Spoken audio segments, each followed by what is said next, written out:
So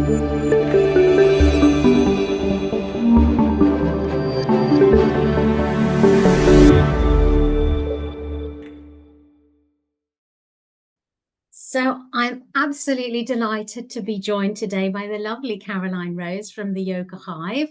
And Caroline is an exceptional yoga teacher, and she's also a breathwork facilitator.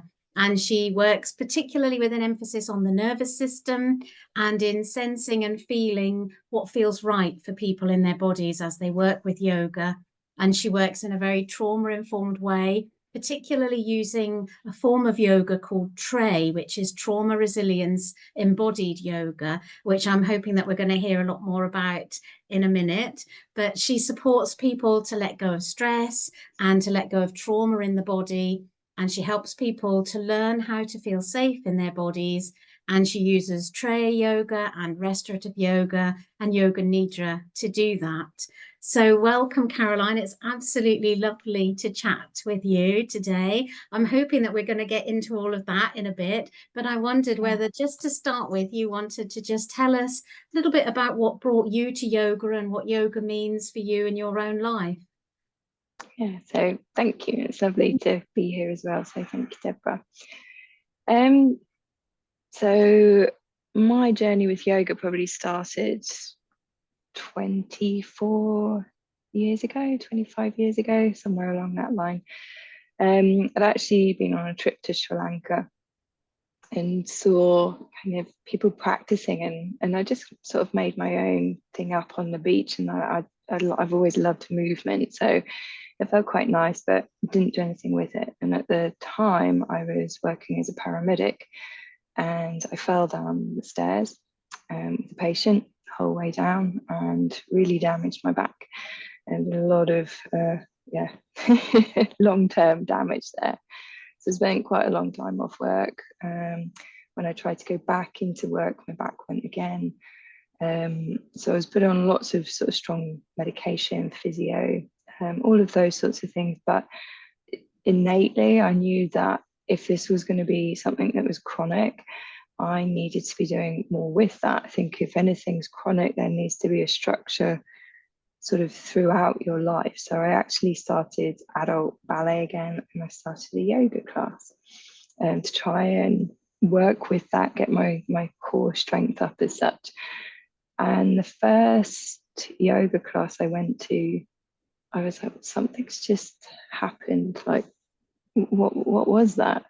Because my job was very, very stressful at the time, and I didn't realize how much stress was kind of stacking being a paramedic, and seeing some of the things that we see or going out to. Didn't realize how unsafe I was feeling in my body and in the environment around me.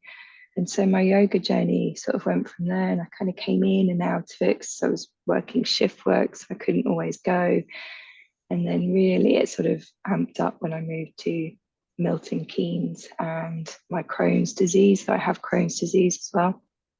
Had fled quite badly. I'd not long had an operation for it. And I was feeling very down, kind of very stuck. And I came across a yoga studio when I moved there that was white space. And I think just that sense of going, this has been welcomed at the right time. So I started going, and I found my Crohn's diseases, my backies, but more so my mind, started to feel steadier. I started to feel more balanced, and that was it. Kind of went on that journey. I was going as much as I could, and then took my teacher training. So I've been teaching for nearly 9 years, maybe something like that, 8, 9. So it's completely changed my yoga journey with how I practice, when I practice, what it looks like, feels like, and so that's where it came from hurting my back. It's amazing. It's an amazing story. It's an inspiring story. And I think there's so much in there, isn't there, about how you go on your own journey.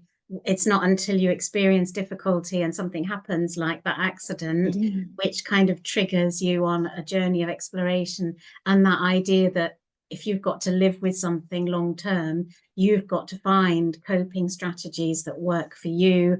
It's no good kind of just relying on a pill or a magic wand, because there isn't. And you have to find what works for you. And that's amazing that it's set you on this journey, and now you can help so many other people with what you've learned.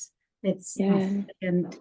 So in terms of people who live with chronic illness and chronic pain, and I know, I mean, it's been said to me, and I know a lot of people in the chronic illness community, you know, people say sometimes in a really sort of flippant way, oh, you should do yoga and you'd be all right.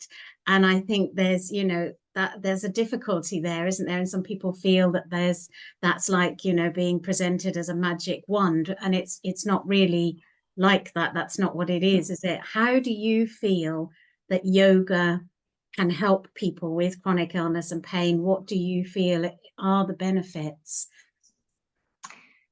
So a really interesting question, because when you ask most people how would you describe yoga, they'd say super bendy, skinny, really flexible person who goes and does yoga.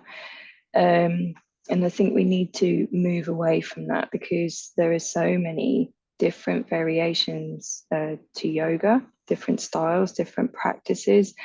But also the meaning of yoga is to yoke, to come back to your mind, to your body, to your breath. There is no just one element, you know, it's not just about the movement on the mat. So I think even in the healthcare profession, I think it's amazing that we're offering people kind of going, or even suggesting maybe going into yoga. But say for someone who's maybe just had a heart attack or suffering with, you know, really severe chronic fatigue or long COVID or any autoimmune, to suddenly send them to a full-on Ashtanga class, it would be the worst thing you could ever do. It would harm, you know, somebody struggling to get out of bed or in recovery. So it's starting to change in the essence of how we're describing yoga to people, and saying it's like anything, you've got to find the right person maybe to guide you, the right elements of the yoga practice that you're looking for, that actually sits with where you are at this moment in time. So because sometimes we do have energy, we can move. It's like with my Crohn's disease, there's been times where I've practiced vinyasa flow, it's been very fast, it's got the toxins out of my body. And then other times where I've not been able to get out of bed, and it's the connection with just being with my breath, moving my wrists or my joints really slowly, you know, finding out where I'm holding tension and easing that. That's still a yoga practice. Yoga is about lots of different elements. And so I think we really need to learn more about the yoga styles and what they offer. So there's a normal yoga class that you might be able to go to. There's yoga therapy. There's trauma-informed yoga. So it depends what you're kind of looking for. Restorative yoga is you kind of lie in the postures and you maybe do 1 or 2 or 3 throughout the whole hour, and you're supported by bolsters, which can be very relaxing and calming. But if you have anxiety, you don't want to be lying still. You want to be moving the body quite quickly in some way to get that energy out before we can find calm. So trying different variations, but really having a chat with the teacher first, I think is the key thing. What style do you offer? And do you think this would be suitable for me at this moment in time? But as I said, my yoga journey has evolved dramatically, and there's no right thing consistently all the time. We have to evolve with what's changing within us and find those things. Yeah, absolutely. It's about what's right for you, isn't it? And knowing what works for you and what doesn't. This whole idea of listening to your own body and knowing what your body needs, and working in a way that supports your body, as you say, which can change day by day, minute by minute even. But, yeah, definitely. But when we find the yoga practice that's right for us, or can be many health benefits. So for one, you are moving the body, and the body does need movement, whether it's the smallest movement. We're still moving, you're still working with the lymphatic system, with body awareness. Then when we link the breath in, so normally there's a breath awareness to something, we often can feel that we're not breathing appropriately most of the time. It's quite short and shallow. So all of a sudden, if we were asked to move, in one way, can we use the breath? We lengthen, we extend the breath, we can change it. So by working with the breath and movement, you can really help calm the heart rate. You can calm the breathing down, and all of those have quite a big impact naturally within the body, whether it be within the hormones that we're producing, the drainage that's going on in our system at a cellular level, so you can work with inflammation, and just this general sense of kind of calmness. A lot of people after a yoga class say that they feel lighter because you've physically really released a lot of tension from the muscles. And then if anything's tight, we lose space. And when you lose space within something, you lose that kind of that perspective to what you actually need. So when we're feeling stressed, even our outlook, our view, our mindset can do the same, that kind of gripping.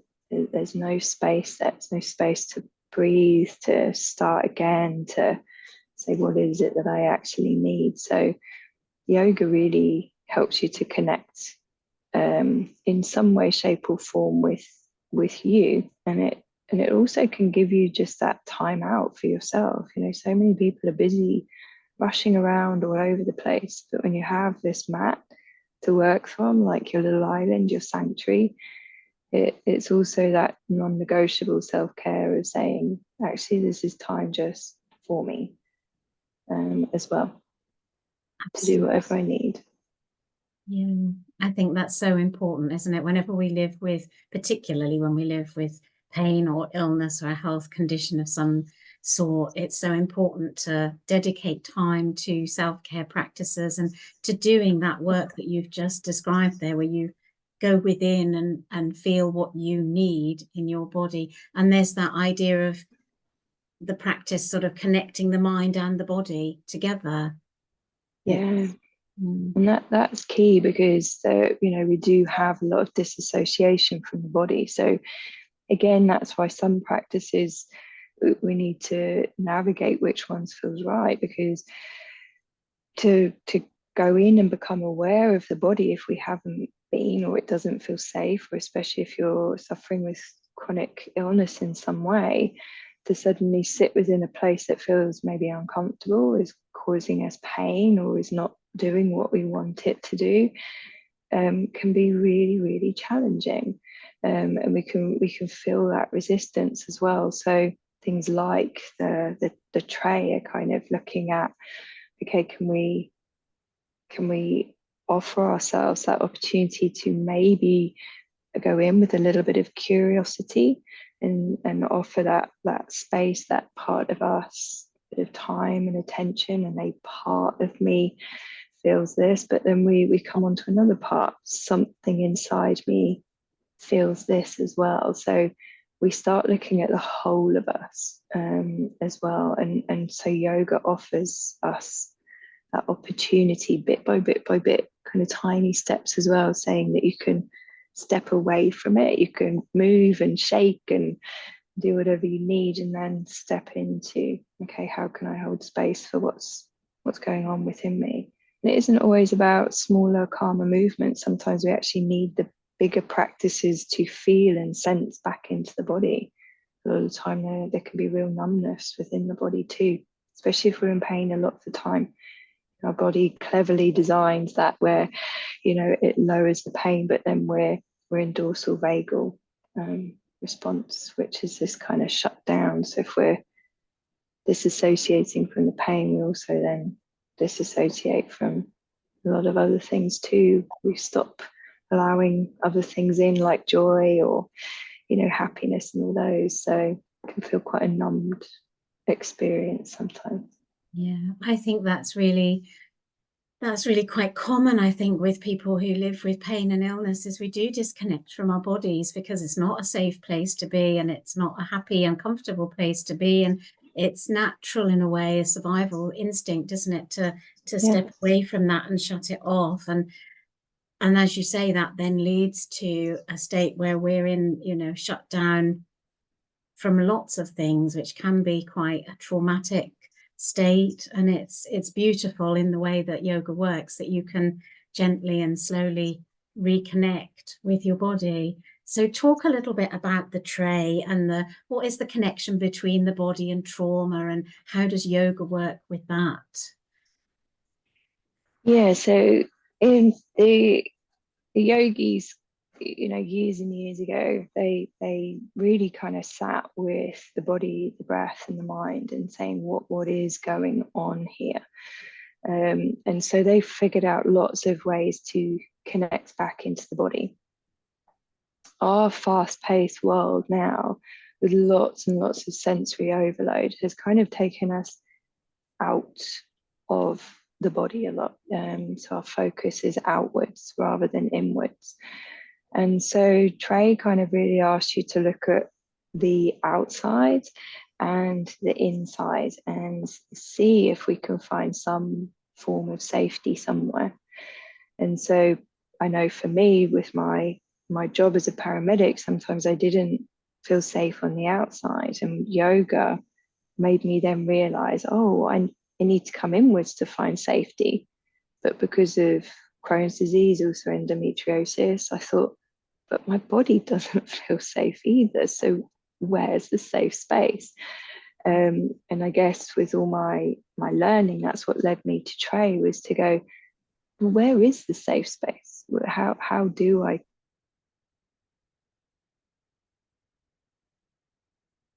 create that? So it works with, first of all, kind of a movement, sort of a checking in. How do we want to move our body innately? If you're in dorsal vagal response, a lot of the time you just kind of want to sleep, not do anything. You've gone really into survival mode, but we've lost a lot of our energy in that connection. So even the simplest of movements is kind of bringing something back into the body. What does that feel like? And so we can actually say, okay, this feels good, it feels stuck, it feels stiff, rather than when we're in that state, a lot of the time we say, I feel okay, I feel fine, I feel sad. And there's not much opening to have a different response. So we try and get the vocabulary even going, that communication with the brain. And then from there, we kind of experience what the breath is doing as well. Is it changing? What does that feel like? And all of this is about giving yourself a choice. So a choice to move, a choice to maybe change the breath. So it's taking autonomy back and saying to ourselves, okay, I can maybe change something within me. Even if my body feels 1% more relaxed than it did at the start, that's a difference. And so often we feel we can't change anything.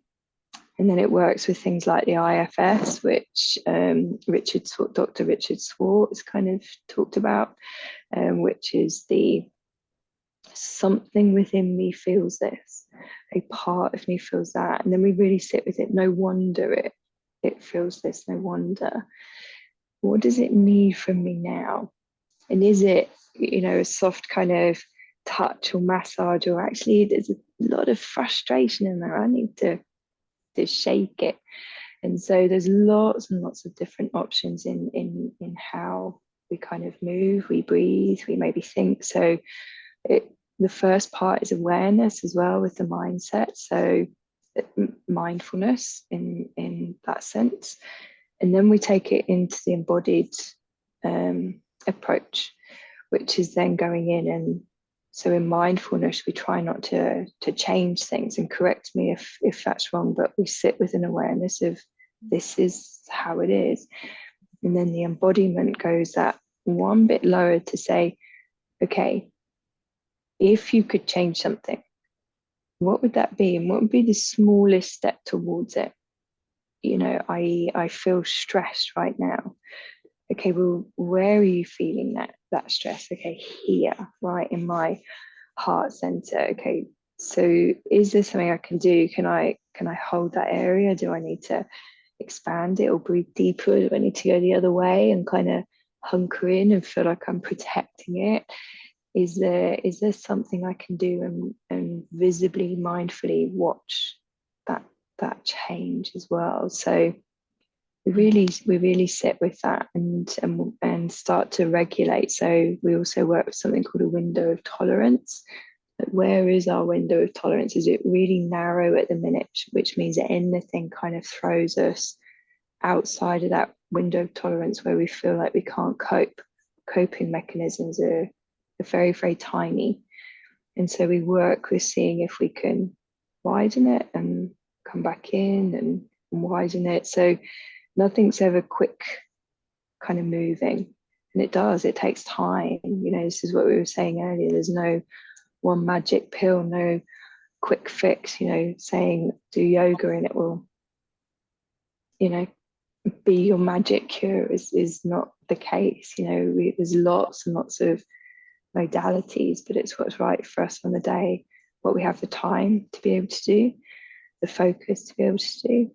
And so Trey also teaches us to maybe not feel guilty about not doing those things also. Like, it really says to us, you are a human being, and what you are capable of today, that's that. Tomorrow's a new day.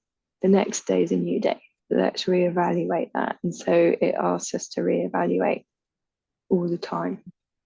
I think that's Stepping in and out.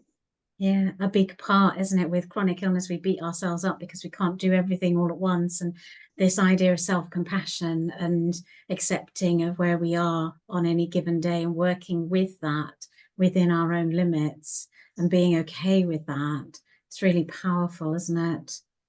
Yeah, definitely. And to give ourselves back that choice to say, okay, rather than the initial response, the reactive response, which is normally to feel guilty or why can't I do that?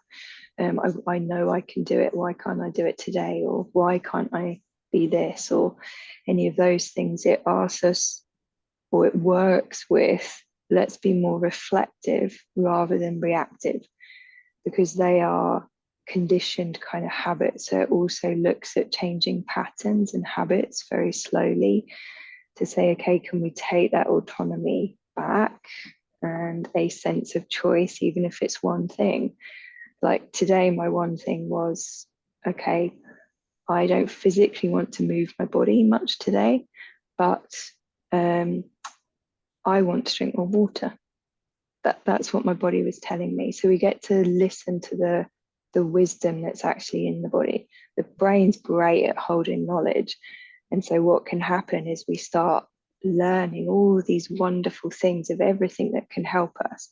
And then all of a sudden, if we did all those things, we'd be spending 24 hours just on trying to do that, let alone like trying to live life and, working, cooking our meals, all of those kind of things. And you think, well, hang on a minute. And so sometimes it's just saying, what's the most important thing to me today? One thing that I can do.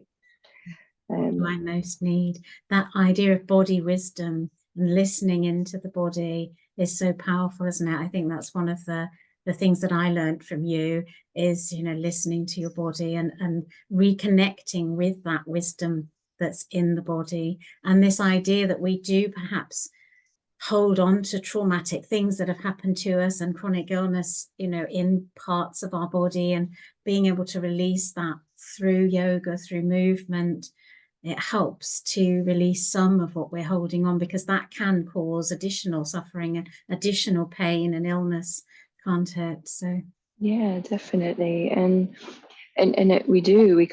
We hide things and we push things down, and sometimes they can sit there for a long time and we can be okay, and then all of a sudden we'll have a massive reaction to something, and it will actually be from the thing that we've pushed down. So the yoga just gives you a different modality, because sometimes working from the head down. So going into psychology and stuff can be great for some people. They need to know the why, they need to unpick things first before they can feel trusting enough to go to the wisdom, the safety within the body.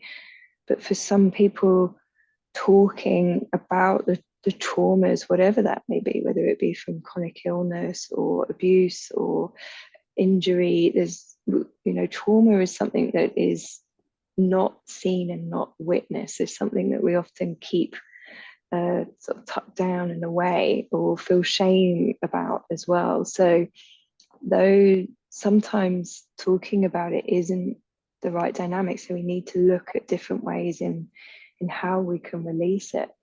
And so working with the bottom up approach, and that's what Trey does, is working with, okay, well, how do we make the body a safe place first to then sit with maybe some of the things that are there. Yeah, So absolutely. And I think yeah. you touched on a really important point as well, with the fact that you feel sometimes when you're living with pain and illness, you feel really helpless, that it's happening to you and it's outside of your control. But by taking a yoga practice and doing some of these practices, you can regain just a little bit of control. You get to make choices. You can regain a sense, like you say, of maybe just feeling 1% better. That helps you to feel you have some control, you have some autonomy, you can make a difference rather than just allowing what's happening to you and just being trapped by that. That's really empowering, isn't it? Yeah, very much so. And that trapped feeling literally does that to our muscles. So we even start feeling small. We feel small in the world. And so yoga asks us to maybe just expand out and come back in again. Like where is our safety net? Where is our window of tolerance? And so that can feel very, very empowering when people give themselves that choice back. Because like you said, we can't, and none of us, with chronic illness or not, we don't really have any control over the outside world. We don't. But our nervous system, the autonomic part of the nervous system, we can. Like if I asked you to hold your breath now, you'd be able to. That's us taking sort of a different stance on us, rather than it just being an automatic pilot. And so those tiny things, when we start to work a bit more with the breath, with movement, we start to get the hormones back in that we need, things like oxytocin, dopamine. Because otherwise, if we're stuck in that dorsal vagal response, the vagus nerve, when you look at it all into the stomach, the gut, we lose our gut instinct, that kind of wisdom of what comes next. So in theory, we hand over our power to everything outside of us and say, I don't know what to do. Can you fix this for me?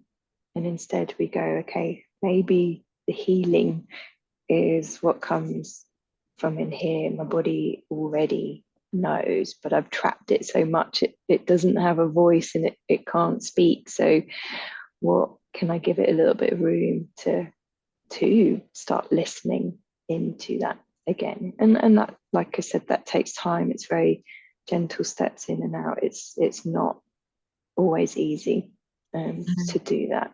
No, it's not easy at all. It really isn't. But it is the journey, isn't it, of doing the practice to reconnect with yourself slowly and to begin to hear that body wisdom, which is beautiful. It's a beautiful thing, and it is very healing in itself, Yeah. isn't it? So it's really isn't just exercise and going to the gym and doing a bit of yoga. That's, I think we've definitely put that myth to bed.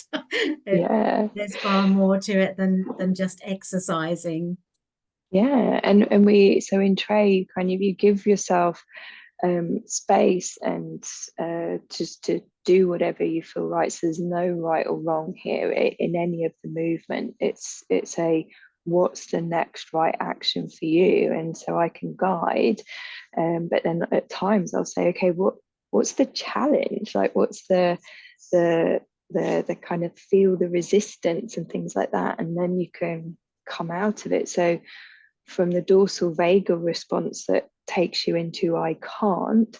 So when we're in that response, the mindset will literally go to I can't do this, I can't help myself, I can't get better, I can't see a way out of this. And so we then go up through the sympathetic into the I can. And sometimes that can, the sympathetic response can be your fight and flight as well sometimes. So we need to then learn how we kind of regulate that, because we don't want to be calm all the time. We need action and kind of stuff like this as well. And then we get up to the ventral vagal state, which is where we can distinguish what we need as well. So even those tiny little challenges that we put in are teaching the body to say, oh, I can do this. And the more I cans we get, they stack up, and eventually we can form a new habit, to say, oh, I can try this. I can be curious about that. I can ask for help. And that's important, the internal work that we can do, but then knowing when to resource out as well and ask for help. Absolutely. It's about knowing your own power and where that sits, isn't it? And yeah, definitely. Mm. Because the dorsal vagal will isolate you very, very much. You feel very, very alone, hence why community, connection. And that's another thing yoga offers. I have met the most amazing, wonderful people because of yoga. And so to meet like-minded people, whether it be people that are going through chronic illness, and that we can share, but there feels like a positive thread within that. Sometimes, and this isn't to knock anyone going through a chronic illness, but I've been on certain web pages or sort of forums, and when everyone is stuck in that dorsal vagal of I can't, there becomes the perpetual kind of cycle of, yeah, this is awful, I can't do this, I can't do that. And that's because our perception's narrowed when that's happened, everyone is on the same trajectory. And as soon as anyone offers, oh, well, I got better, I can, I've heard it many times, well, it's okay for you, it doesn't work for me. And so I think sometimes it's finding the community where everyone can sit with wow, today's a really difficult day, no wonder. I'm not going to try and fix it, I'm not going to do anything with it, but just give you space to be with that. But to then hear the other, or feel, it's not even that to hear the stories of look how great I'm doing, it's to feel the energy and to see the person, and that gives us hope. And if we don't have hope, then I don't think we have healing in some ways. Hope is so key, isn't it? And as you say, it's important to be able to vocalize the difficulty and to sit with that and to recognize that and to have that ability to, recognize that it is tough and it is hard, but you also have to have that openness to possibility and to openness to change and to hope, as you say, at the same time. There's a duality there, isn't there? Today is really difficult, but that doesn't mean forever is going to be difficult, potentially. Yeah, definitely. So yeah, it does ask us to hold space. And even so, rather than say like the PTSD, so post-traumatic stress, we even talk about the post-traumatic growth. Like, we don't want bad things to happen so that we become resilient and grow. But naturally in life, we cannot go through life without challenges. It is just a part of life. And it depends how we kind of approach them, where our nervous system's at the time, what are our coping mechanisms, to then how we can build off that. Can it be a foundation for change? And that change to go, okay, well, can I create something? If I hadn't have hurt my back, I never would have been a yoga teacher. And that's not to say I wanted my back to be hurt. But, in hindsight, can we go, okay, well, this terrible thing's happened. I didn't want it to happen. what's grown out of it, whether it be a friendship that you've connected with somebody. And that's not to take away the thing that's happened in the first place and go, let's just put a positive spin. You know, I don't agree with that. But can we gently pick out some of the positives and honor the difficulties at the same time? Yeah, absolutely. I think there's always something that comes out of everything that you can think, you know, is a positive. You can Yeah. put a positive thought there, can't you, that something has come out of it. And in my own experience, that's been true for me as well, that good things have come out of the most terrible and awful and difficult experiences. And yeah, I didn't want them, but I'm grateful that I now have what I have as a Yes. result of that. So Yeah. Yeah, that's definitely. amazing. Definitely. So you touched a little bit on breath work. Is there what does sort of yoga breath work have to offer? Is that a separate thing, or is it included in yoga practice? And how does that help with illness and pain? So it can either be on its own. You can just go to a breath work practice and a class, some wonderful teachers out there.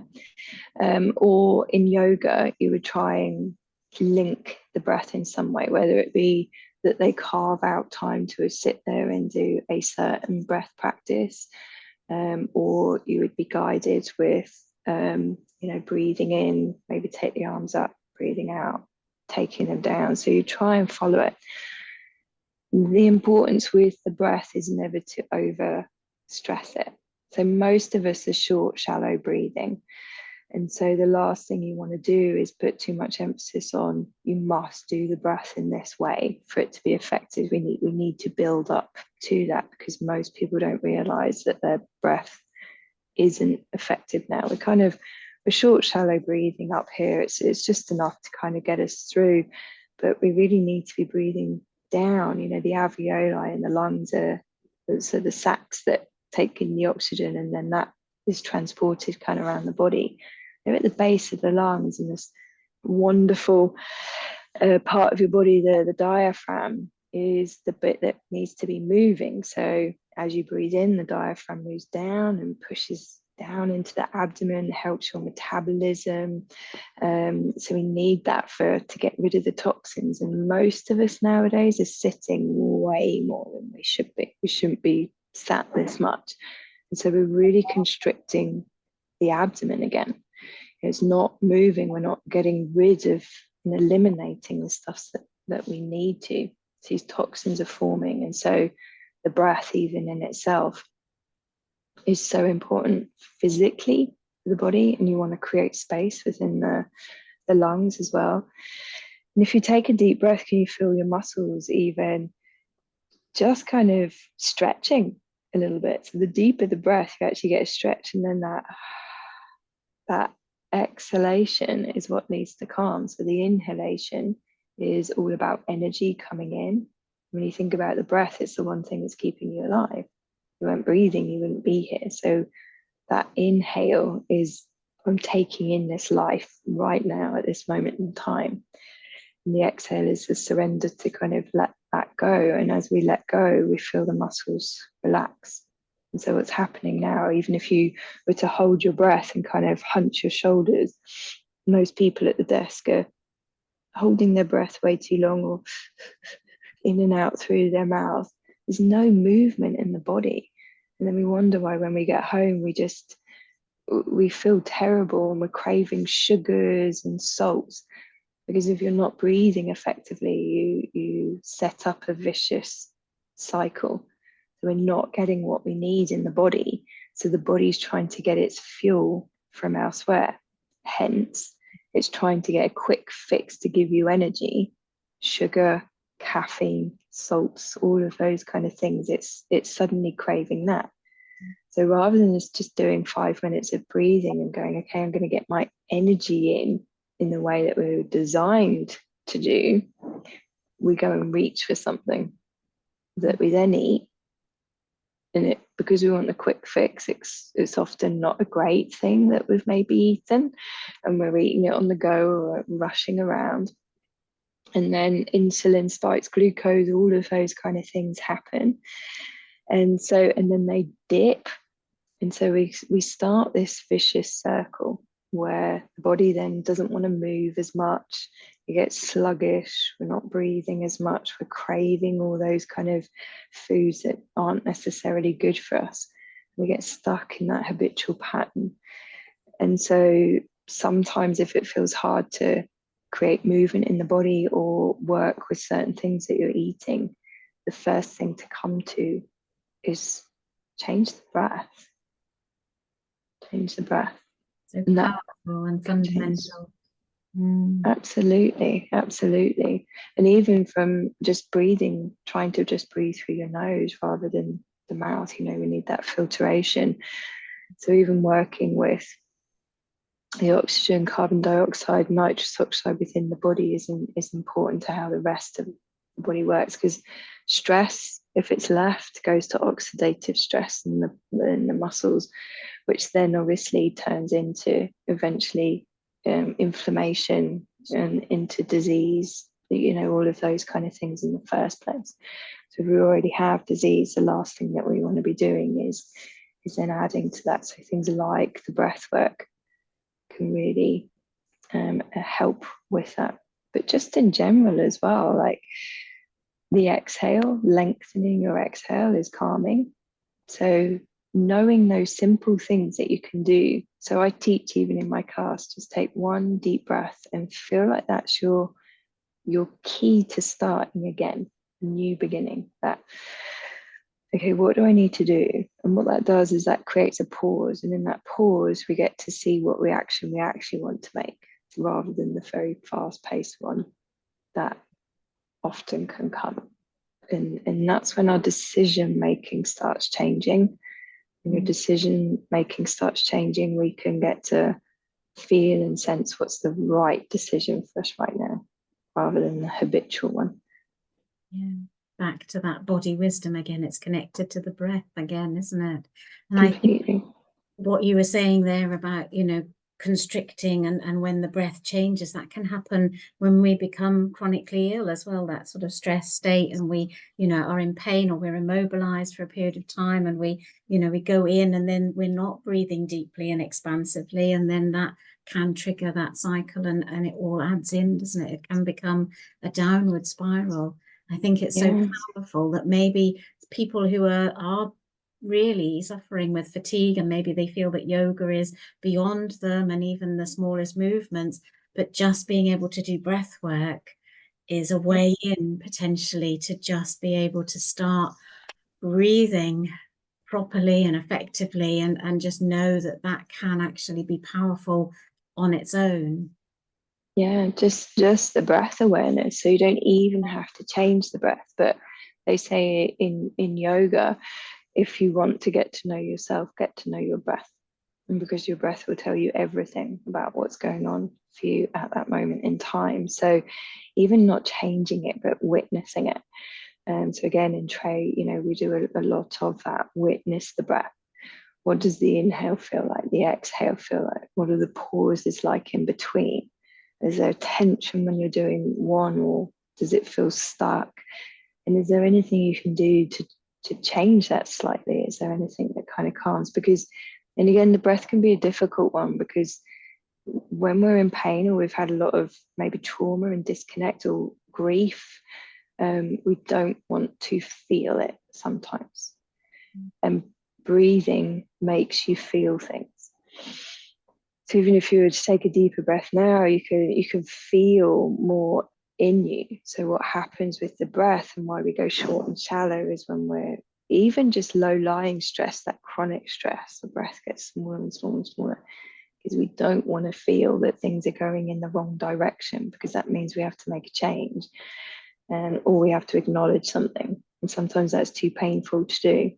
So the one thing that happens is we start suppressing the breath until it's really short and shallow, so that we don't feel.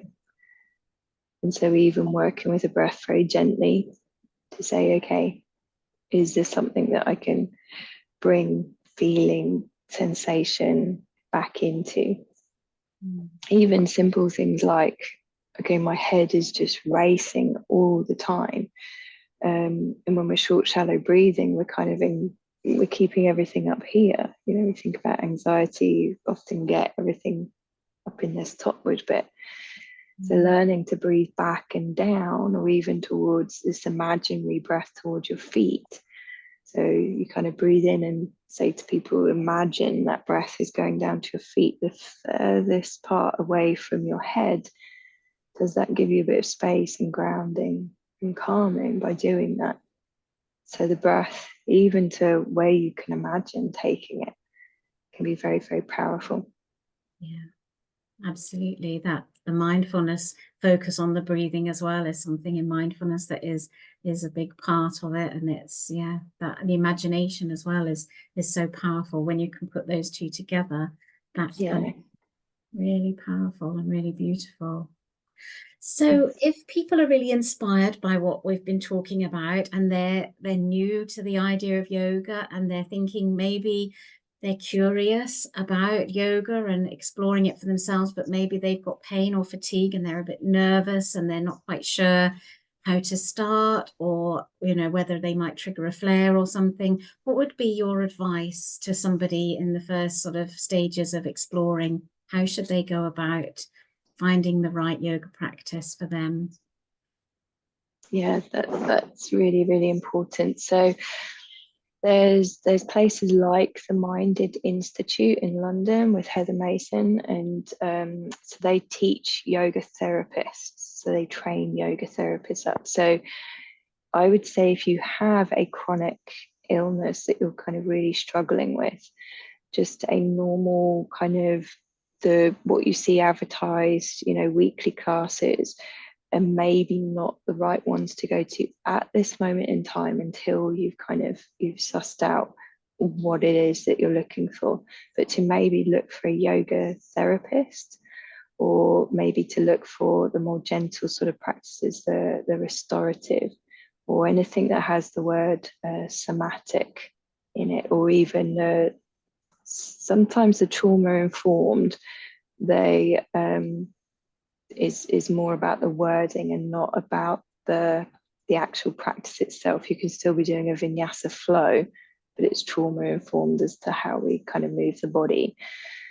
So anything that has flow kind of at the end of it, or an ashtanga or vinyasas, at this moment in time I would stay away from.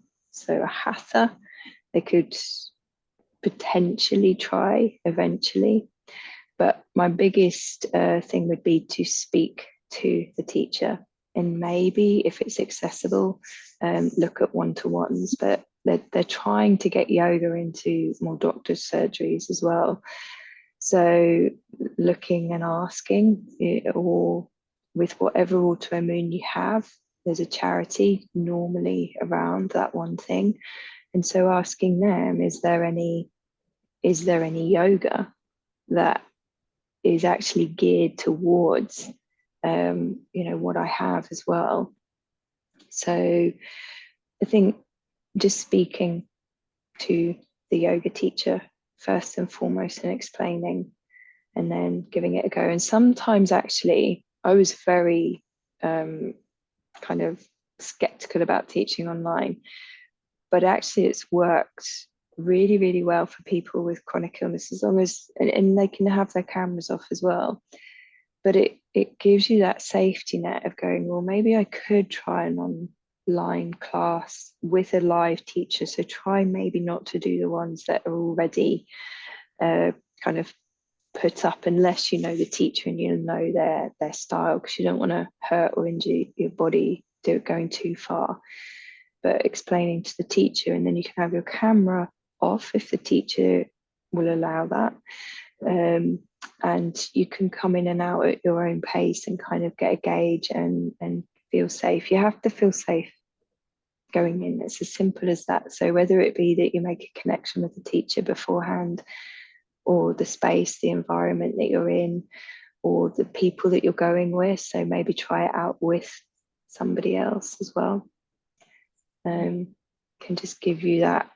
And what I would say to anybody practicing, the teacher is the guide, but the teacher does not know you and what is going on with your body. So it doesn't matter what it looks like.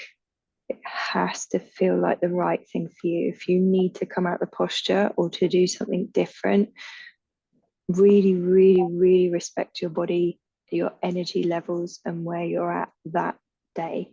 So it doesn't matter what anyone else is doing. It doesn't even matter what the teacher's guiding you to do. It has to feel right for you. So take that kind of courageous step to go, I'm gonna do something. That's not me. Yeah. And Yeah. when I first started coming to your classes and I was watching online, I was sitting in bed and I was just doing the poses that I could do in bed. And that was how I Yeah. started. And then I gradually built up and now I do them on the floor like everybody else. But it's, yeah, Yeah. it's Yeah. feeling that you can start. And like you say, doing it online, doing it in bed, doing whatever works for you, just to make that little first start, isn't it? And even just listening. You used to say to me sometimes if I couldn't do the practice, to just listen to it because it affects, you know, the mind and the neural pathways. It's all working up there, isn't it? And listening, the body is listening. Still Yeah. cool. Definitely. And if you can, like the ones that you're talking about, the 15-minute practices, try a shorter practice. Maybe don't go straight into like an hour and a half class, but find a teacher that maybe is doing short ones or chair yoga, that they honor more of the tray. So you can even look out for the word tray yoga, or somatic yoga, or yoga for chronic illness. So you can type any of those things in and see if there's somebody in your area. And most yoga teachers, if you phoned them and just sort of said, I've had this quite a lot where other yoga teachers have gone, this isn't the class for you, but speak to Caroline. And so speak to a local yoga teacher as well. Say, I'm struggling with, whatever it might be. Who would you recommend in the area? Most yoga teachers are more than happy to do that and recommend who they think would be appropriate. Yeah, absolutely. And if there are people listening who've maybe tried yoga and thought, oh no, that's not for me, it didn't work. Obviously, it's not for everyone, but maybe try something different now that you know we've explored the fact that there are lots of different options. It may be that there's something that would be more suitable. Maybe they were trying a class that was too hardcore, too advanced, well, some of the more difficult types. Maybe a different approach would help them. Yeah, definitely. It's like anything. I try different foods that I've not liked before, because I'm like, who knows, I might like them now. But you do need to make a connection. I've had lovely friends who are yoga teachers, but I wouldn't necessarily go to their class. Their style isn't right for my body. Yeah. And so it's like with anything, you've got to kind of play with it a little bit and see what connects, what's right for you, Yeah. and Right go through person. that. Yeah, the right person, the right class. It's all the different elements, isn't it, that come together to make something that works for you. And maybe also Yeah, we develop and we change on this chronic illness journey. So maybe what wasn't right for you a year ago or 2 years ago, maybe it is where you are now. Maybe it's what you need. It changes, doesn't it? Moment. yeah, definitely. So I've had people come to my class and now I'm not the right teacher for them. They need something else. And so I'll direct them off in the way that they need, or a style of yoga that I think might be more helpful to them. And some people that have come wanting, loads and loads of big movements and different poses and stuff. And I can see them in the class thinking, this is terrible. And me thinking that's absolutely okay. This isn't right for you right now. Yeah. So absolutely keep going, keep trying all Yeah. different things. Head to the We'll find gym something. instead. Yeah. Yeah, maybe that's the thing. Maybe I should try and step back into a gym. I don't think I've been in for like 15 years and I ran straight back out. I don't think I've ever been. No. Oh, so finally, what would you say with all your personal experience and your yoga training? What would you say to people who are living with pain and chronic illness? What advice would you give them? What's the one thing that you would sort of say as a takeaway message? Hmm.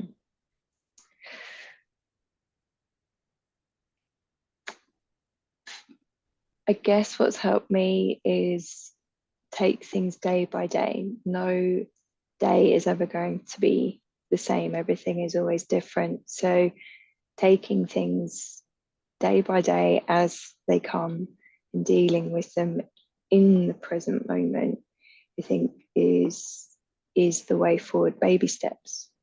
For me, that's how I look at life. Everything is baby steps. If I try and jump too fast, too quick, it never happens. So my life is built on tiny, tiny baby steps all the time. So yeah, just taking things day by day, step by step, and be really maybe start to feel proud of the steps that you do take day by day, and trust. I think that's the biggest thing I've learned over the years, is to trust that I do know the next step, right step to take. So I guess for anyone going through that, it's yeah, start listening into what you're trusting and what doesn't feel right, and then really sit with that. Yeah, absolutely. Learning to trust your body and celebrating the things that you do achieve. We so often focus on the things we don't manage to do and the things that we feel we're failing at or that we can't do. And celebrating what you do achieve and what you can do is powerful, isn't it? Yeah. Yeah, it's really powerful. And that listening to yourself, I remember, if you don't mind me saying, when we first met, people weren't listening to what was going on, with you personally. And I was like, keep going, inside of you, that you need an answer to a diagnosis, and trust that it's not all up in your head, which Yeah. people get told. Absolutely. So, And I so appreciate you. You were the one that encouraged me to listen to my own wisdom and to believe in what I, was experiencing. So yes, thank you for that. I think that's helped me a lot on my journey. So thank you. It's been an absolute pleasure to chat with you, Caroline. Thank you so much for your time and to share all your wisdom and knowledge with a wider audience. And I know I've benefited enormously from your teachings and from learning from you, and I'm sure other people can as well. If people want to know more about you and are maybe interested in working with you, where can they find out about you and what are you doing at the moment? my website's in the making, has been for a while. So at the moment I'm under the Yoga Hive, and so the email address is caroline@theyogahive.yoga, but that will be changing to Green Lights Yoga. And so you can follow me on Facebook or Instagram. I can always give you a link to those, but it's under the Yoga Hive, Caroline, on those as well. So that's probably the best place to wait until I change. But then my email address, you can always email me and I'll send you an email out to what classes I'm teaching, when, where, because I do quite a few online as well. So Yeah, super. I'll put all of your contacts in underneath this video so people can thank find you. you. Oh, thank you so much, Caroline. Yeah, and thank you for doing this. I think it's really important what you're doing, Oh, and getting it out there to the world as well. So thank you. thanks.